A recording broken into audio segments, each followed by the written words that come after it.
Celebrity Shorts. LAPD pinagtatanggol ang kanilang pag-detain sa Django Unchained actress na si Danielle Watts.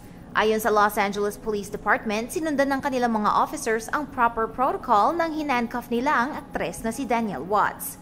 Si Watts na mapapanood sa Django Unchained ni Quentin Tarantino at sa TV show na Weeds ay napabida sa mga headlines nang siya ay naaresto dahil ayaw niyang magpakita ng ID sa mga pulis.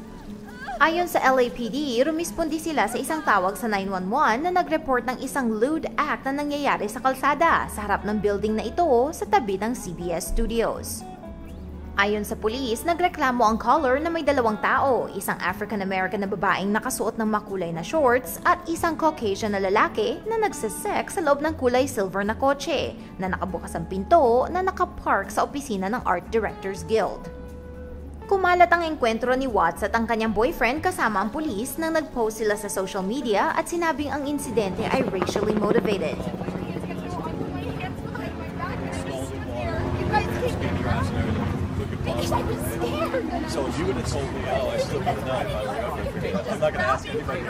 Sa isang interview noong Lunes, sinabi ni Watts na naghahalikan lang sila ng kanyang boyfriend sa kotse nang nakadamit at wala silang binabastos.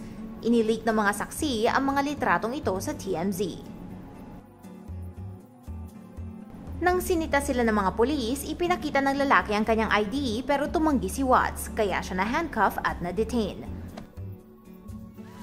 Ayon sa audio recording na nakuha mula sa body camera ng police officer, maririnig si Watts na nagagalit sa officer at ayaw na ipakilala ang kanyang sarili, habang nakikipag-koopera naman sa pulis ang kanyang boyfriend.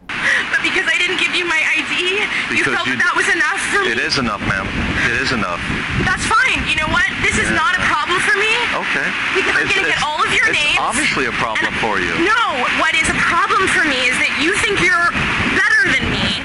Sa isang punto ay sinabi ni Watts sa officer na mayroon siyang Hollywood publicist na hindi ikinatuwa ng mga tao dahil ginamit niya ang kanyang pagiging artista para makalusot mula sa gulo. Si Watts ay nai-release matapos ibigay ng kanyang boyfriend ang kanyang impormasyon.